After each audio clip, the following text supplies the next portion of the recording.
South Delhi police को एक बड़ी कामयाबी मिली है, जिसमें हमने जो इलीगल बांग्लादेशियों के खिलाफ मुहिम छेड़ी हुई थी, उसमें आगे हमने जो इंडियन फैसिलिटेटर्स हैं जिन्होंने उनकी मदद करी आने में, यहाँ पे रुकने में, नौकरी करने में, उनके डॉक्यूमेंट्स बनाने में, उनको पैसे वापस भिजवाने में, इन सबको हमने बस्ट किया है। इसमें हमने टोटल 8 इंडियंस अरेस्ट करे हैं, जिसमें से मोइनुद्दीन नाम का एक आदमी है जो कि मेन आदमी है। इसने उनके फर्जी आधार कार्ड बनवाए, कई लोगों के वोटर कार्ड बनवाए और कई लोगों को मदद करी कि जिनके पास डॉक्यूमेंट्स नहीं थे कि उनके डॉक्यूमेंट्स बन जाएं। इस मोइनुद्दीन ने 4 और लोगों के साथ मिलके, फरमान नाम है, एक जुल्फ़िकर नाम है और 1-2 लोगों के साथ और मिलके ये पूरा रैकेट बस्ट किया है। इनसे हमने लगभग 23 वोटर कार्ड सीज़ किए हैं और 19 पैन कार्ड सीज़ किए हैं और साथ ही साथ बाकी डॉक्यूमेंट सीज़ किए हैं, जिससे लग रहा था कि आगे प्लानिंग कर रहे थे और डॉक्यूमेंट्स बनाने की।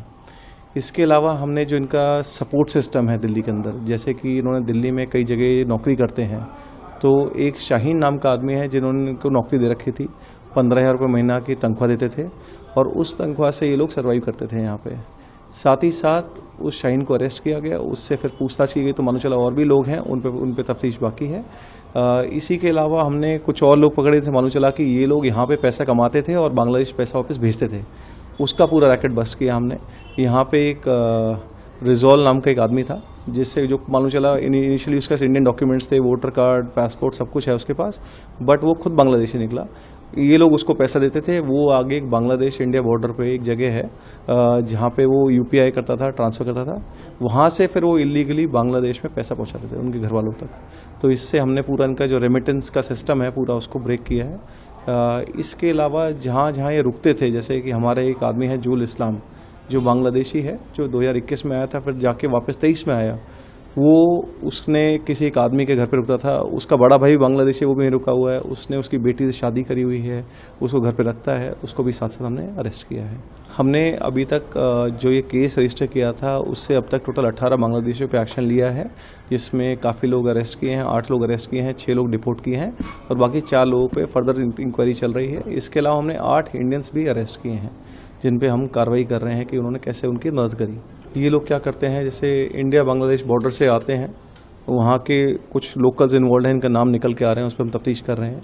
उनके साथ आते हैं, दिल्ली पहुँचते हैं, यहाँ पर आके इनिशियल बेस बनाते हैं कि जैसे कोई पुराने नॉन बांग्लादेशी लोग हैं या कोई इनके सिंपैथाइजर्स हैं, उनके पास रुकते हैं थोड़े दिन। जब रुकते हैं तो धीरे धीरे नौकरी मिल जाती है। ये लोअर मीनियल जॉब जैसे कूड़ा बीनना या कहीं मैनुअल लेबर या कहीं डिलीवरी एजेंट, ऐसा काम करते हैं स्टार्टिंग में आके, इससे इनको फाइनेंशियल हेल्प मिल जाती है। साथ ही साथ जैसे मोइनुद्दीन नाम का आदमी जो मैंने बताया था, वो इनके डॉक्यूमेंट्स बनाता है, इनको नकली बर्थ सर्टिफिकेट दे देता है, लोकल रिप्रेजेंटेटिव की मदद से लोकल एड्रेसेस वेरीफाई हो जाते हैं, जिसके बेसिस पे आधार कार्ड बन जाते हैं। फिर आधार कार्ड एक बार बन जाता है, उससे फिर आगे अपने पासपोर्ट, अपने पैन कार्ड बनवा लेते हैं लोग। बिल्कुल, हम अभी पूरा एक डॉक्यूमेंटेशन रेडी कर रहे हैं, फिर उसको फर्दर टेकअप करेंगे, डिटेल में इस पे रिपोर्ट बना के भेजी जाएगी। इसमें 2 का क्रिमिनल बैकग्राउंड निकल के आया है, अभी तक हमने उसको पकड़ा है। साथ ही साथ ये मालूम चला है कि इन लोगों ने, कईयों ने पासपोर्ट बना रखे हैं और ये यहाँ से बांग्लादेश उस पासपोर्ट से फ़्लाइट पकड़े जाते हैं, वीज़ा लगवा रखा है इन्होंने बांग्लादेश का अपना, और बहुत फ्रीक्वेंट फ्लाइट्स पे जाते हैं, जैसे महीने के अंदर 2 बार ट्रिप मारते हैं। लास्ट 1 साल में 22 बार बांग्लादेश जा चुका है एक आदमी। हाँ, ये यहाँ से बांग्लादेश जाते हैं, इंडियन सामान लेके जाते हैं, पैसे लेके जाते हैं, फिर वहाँ पे उसको महंगे दामों में बेचते हैं और फिर वापस आ जाते हैं। तो ये पूरा रैकेट हमने इसमें काम कर रहे हैं, आगे और भी फर्दर अरेस्ट करेंगे इसके अंदर। लगभग 35+ हम बांग्लादेशी आइडेंटिफाई कर चुके हैं, उनके खिलाफ एक्शन ले चुके हैं। इसके अलावा फर्दर तफ्तीश ये रहेगी, जो इनकी पूरा इकोसिस्टम है, जिसके थ्रू ये सपोर्ट इनको रहता है, इंडिया में घुसने का सपोर्ट रहता है, रहने का सपोर्ट रहता है, उससे पूरी कार्रवाई की जाएगी।